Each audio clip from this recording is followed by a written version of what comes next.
Mesdames, Messieurs, bonsoir et bienvenue à cette grande édition d'information sur la télévision Labari. Une nouvelle coalition politique vient d'être créée. Il s'agit de l'Alliance des candidats pour le changement ACC. Cette coalition qui regroupe 10 partis politiques a enregistré plus de 9% de voix lors du premier tour de la présidentielle.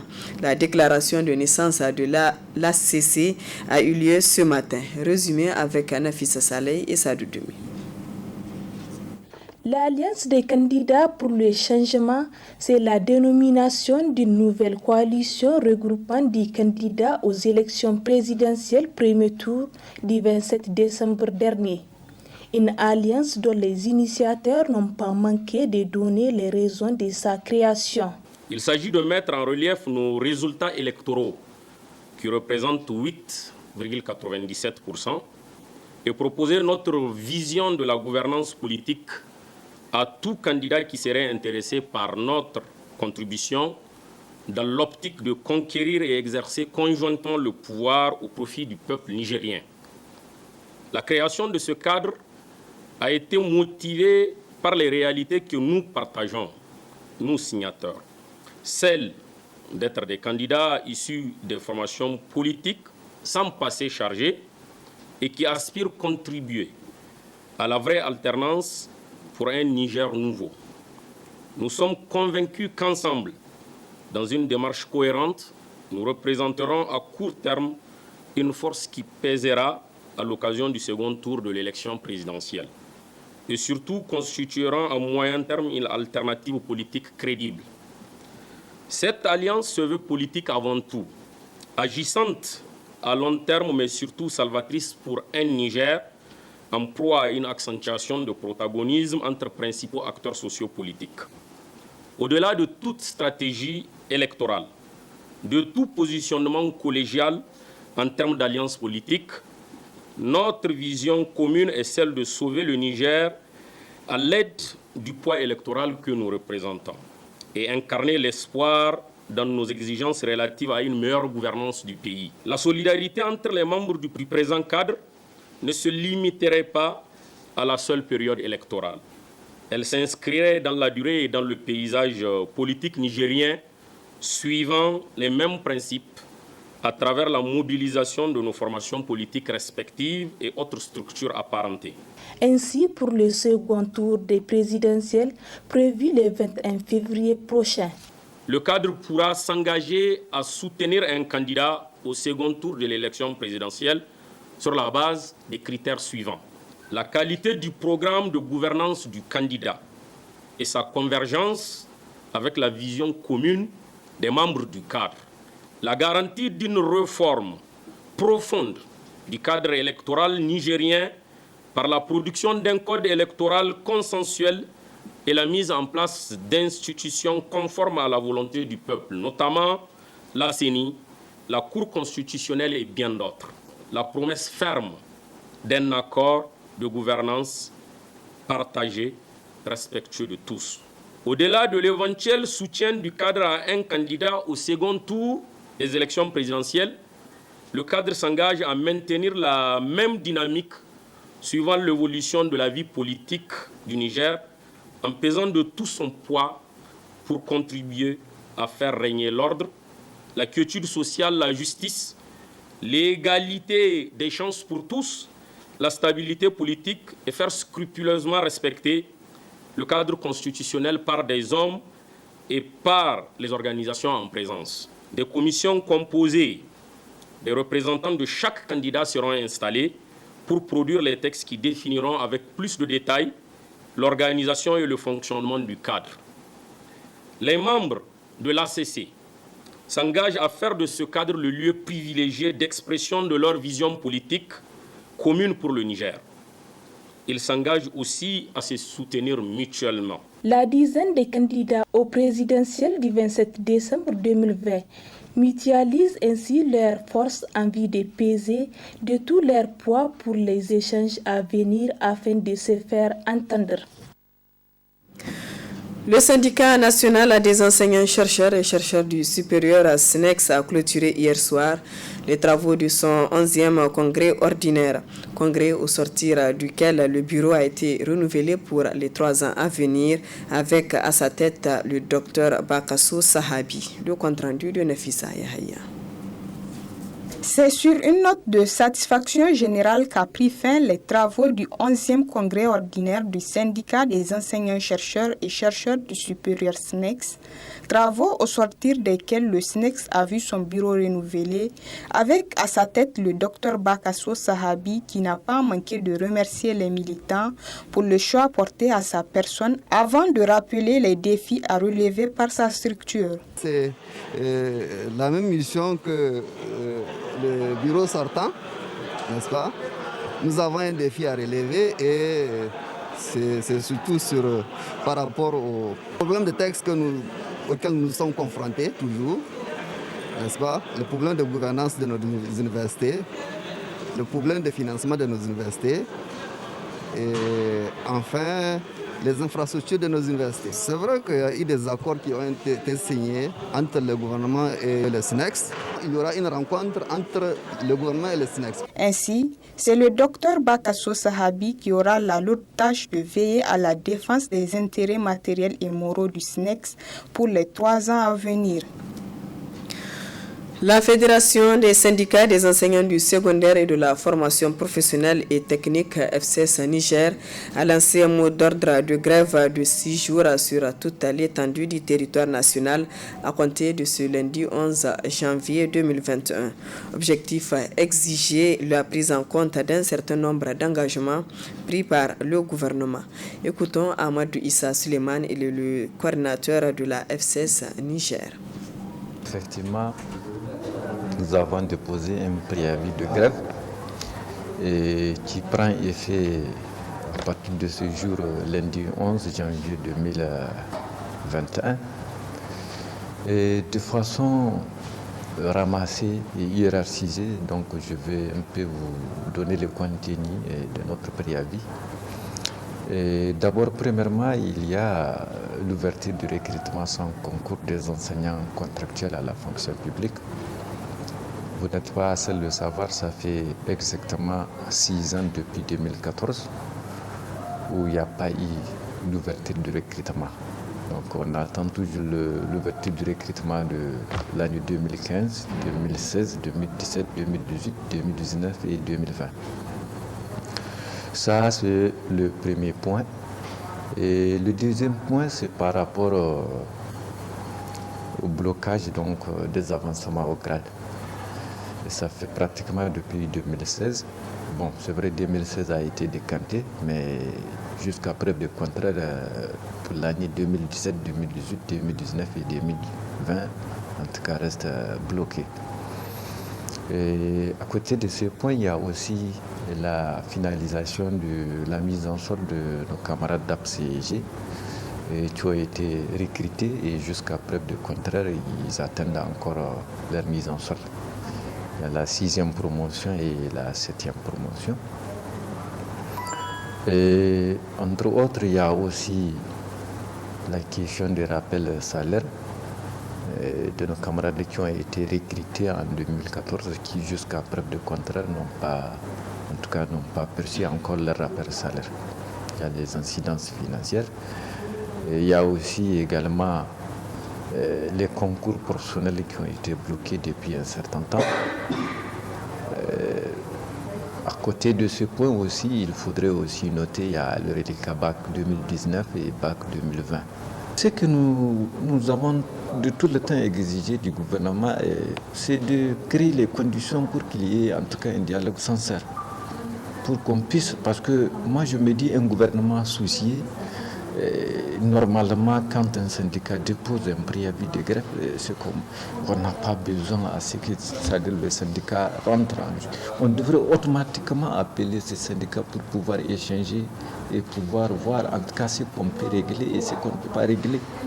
Mais malheureusement, en tout cas, ça fait la énième. En tout cas, nous avons observé avant la suspension des cours un préavis de 72 heures après 144 heures. Et maintenant encore, nous avons 144. Maintenant, si en tout cas à l'épuisement donc, de ces 144, si le gouvernement ne fait pas signe de vie, nous allons en tout cas continuer en durcissant le ton. Bonkano Bawa, journaliste promoteur de la radio Phara, s'est éteint hier à l'hôpital national de Niamey des suites d'une maladie.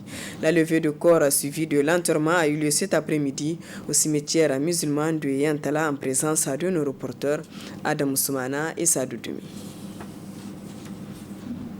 De Dieu nous venons, à lui nous retournerons. Et Allah, le Tout-Puissant lui-même, n'a-t-il pas dit que chaque âme goûtera à la mort? Ainsi, l'heure du retour au Seigneur a sonné pour Bonkano Bawa, journaliste promoteur des médias de son vivant. Il est ainsi accompagné à sa dernière demeure par les parents, amis, connaissances et anciens collaborateurs qui gardent encore de bons souvenirs de l'homme. Bonkano Bawa, c'est d'abord un collègue, un confrère, un ami, un cousin, un parent à plaisanterie, quelqu'un que j'ai connu il y a plus de 30 ans. On a travaillé longtemps ensemble, surtout dans la formation des agents de radio communautaires dans tous les coins du Niger. C'est un homme patient, travailleur, laborieux, qui aime les relations, qui est très gentil, débonnaire. Avec moi, il y a eu plein de choses. Bonkano est tout simplement un ami, un parent. Alors, il aime les relations. C'est quelqu'un qui est très gentil. Pour la presse et pour tous ceux qui ont eu à travailler avec lui en matière de communication, surtout audiovisuelle. 30 années, c'est pas peu. J'étais directeur des médias communautaires, toutes les formations des agents de radio communautaires, sans exception, dans tous les 4 coins du Niger. Ça me donne beaucoup de souvenirs. Que Dieu soit l'âme. Allahu Akbar, nous venons de perdre notre collègue, notre ami de tout le temps, M. Bonkano, que Dieu lui pardonne et qu'il lui donne le paradis éternel. C'est tout ce que je peux dire pour l'instant. Je présente toutes mes condoléances à sa famille, à ses enfants, à ses collègues et à tous les journalistes du Niger.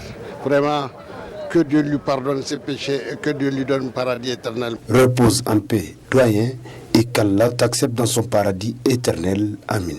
Surtout, du courage aussi bien à sa famille biologique que celle professionnelle. Que son âme repose en paix. Amin.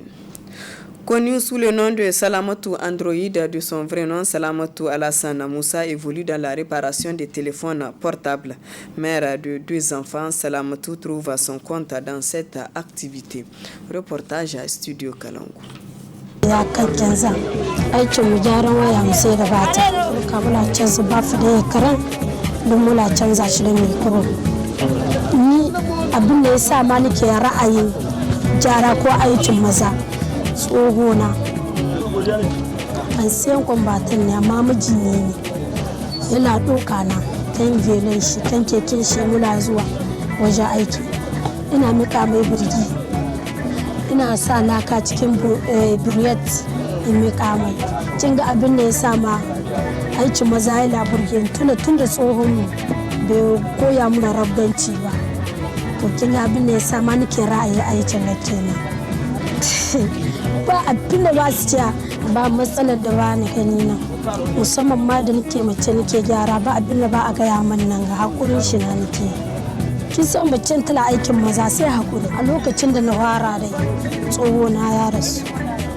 mamma ta akwai tun dai ina koyo ita ma gaba na kudin mota in shigo in zo nan gari a yanzu in gaya mai ji a saman shi ne ke gefen sai na duka bukatoci na duka shi a kan shi muke ina da ɗaya biyu guda abin cesium yake guda na so duk cikin su nake nan ga gefen sai na wajen aiki da yin wani abu ya shige mani wajen patron ina nake zuwa shi ke mani regle in wasu tsora ya ce mani kin ga haka ake don gobe in ba ni ba wannan aiki ba shi kadai da aikin ba da zaka sa kai ka samu dala ba ko wani aiki ne ka samu in ka tsare gaskiyarka ko ni yana tantanta kuma in kala bidaka da kanka ba sai ka zauna ka ce ba ni ba komai kala iya mu bukatar ka amma ni a yanzu nan wallahi ko da guntun kyalle ma ban ko tsowa ta ban bari ta sai ka.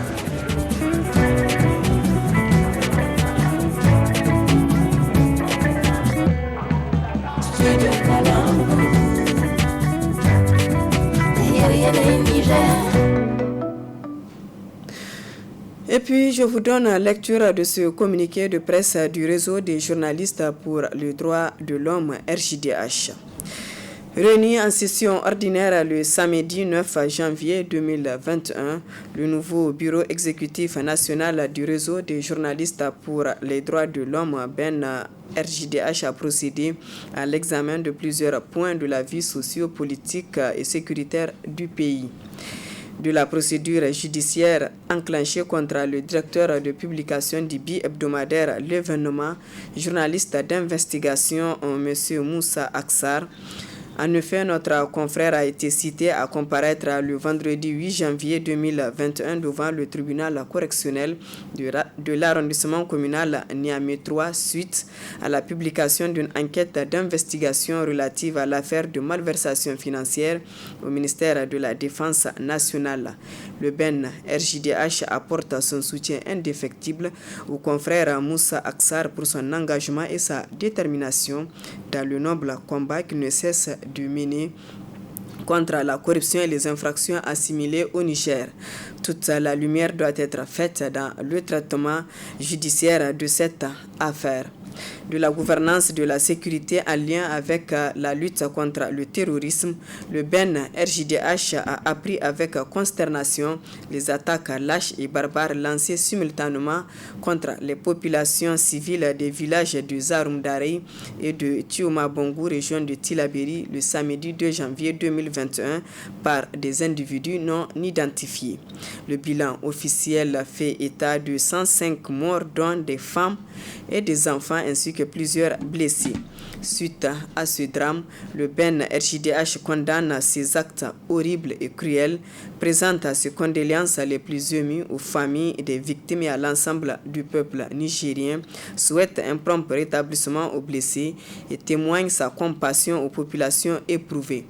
Il demande à l'État d'ouvrir une enquête pour que les auteurs de ces actes ne restent pas impunis. Le RJDH encourage le gouvernement à faire preuve davantage de réactivité dans l'apport des réponses sécuritaires et humanitaires appropriées à ces populations meurtries et à toutes les autres communautés nigériennes susceptibles de se trouver dans la même situation. Enfin, du processus électoral actuellement en cours, le RJDH se félicite de la régularité des scrutins régionaux et municipaux, législatifs et présidentiels premier tour, respectivement tenus les 13 et 27 décembre 2020. Très attaché à la liberté de la presse et au respect des droits de l'homme en période électorale, le RJDH se réjouit du comportement exemplaire observé par la majorité de professionnels des médias. Il les exhorte en conséquence à continuer d'adopter une attitude responsable dans la collecte, le traitement et la diffusion de l'information en matière électorale, gage d'élections apaisées au Niger. Fait à Niamey le 10 janvier 2021 par le RJDH, pour le RJDH, le président Ibrahim Abdou Tikiré. La coalition CAP 2021 et alliés ont rendu publique une déclaration cet après-midi au palais du 29 juillet. Elle est relative au double scrutin du 27 décembre 2020 et au second tour de présidentiel prévu le 21 février prochain. Le résumé avec Ismaël Moumouni et Chebou Guisso. C'est devant un public qui a assiégé le palais du 29 juillet que la coalition pour l'alternance politique a rendu publique une déclaration. La coalition de l'opposition CAP 2021 et alliés n'ont pas passé par 4 chemins pour dire ce qu'ils pensent du double scrutin du 27 décembre dernier. Les élections que nous venons de vivre sont à l'évidence les plus frauduleuses de l'histoire de notre démocratie. Plus malhonnêtes même que celle de 2016. Pourtant rentrée dans l'histoire des élections les plus honteuses à travers le monde et l'histoire. Mais nous sommes sous la gouvernance de Issifou Mahamadou. Il est sans conteste le maître d'œuvre de cette parodie d'élection en violation de son serment et des engagements publics qu'il a pris devant le monde entier d'organiser des élections libres, transparentes et équitables. Il a imposé au peuple nigérien un candidat à la nationalité douteuse. Il a refusé la tenue d'un dialogue politique pourtant souhaité par tous les Nigériens car susceptible de conduire la classe politique à des élections apaisées et inclusives. Aussi exigeons-nous que les résultats de certaines communes de la région de Tawa et des zones Nord Maradi, Nord Zender et Difa soient simplement annulés et repris sous la surveillance de l'armée. L'opposition entend imposer l'alternance par une mobilisation sans précédent des Nigériens. Il s'agit de faire barrage aux efforts de Issoufou Mahamadou d'installer à la tête du Niger des grands acteurs de l'économie criminelle. Aussi, le second tour de l'élection présidentielle devra être transparent et honnête, sans bourrage d'urne et usage d'armes à feu, sous la surveillance de l'armée, où verra ses résultats rejetés par l'opposition et le peuple. C'est ici le lieu de rappeler à M. Issoufou Mahamadou son serment à son devoir de protecteur des citoyens, de leurs biens comme de leurs personnes. Il est plus que temps que Issoufou Mahamadou prouve qu'il peut joindre l'acte à la parole en mettant à disposition l'armée pour la sécurisation des votes dans certaines contrées et assurer la quiétude du vote dans d'autres.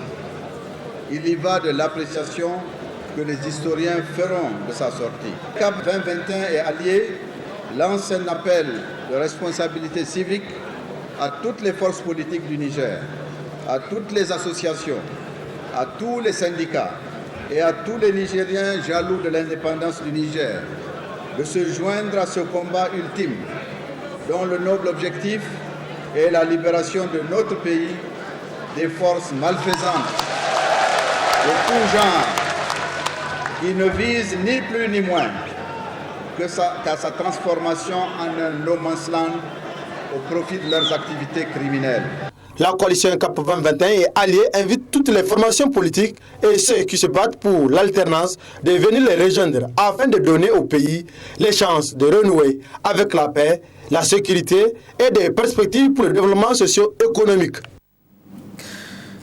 Du sport, football 1-0 sur le score de la finale qui a opposé l'AS Garde nationale et l'AS Police nationale dans le cadre du tournoi féminin organisé par la Ligue régionale de Niamey.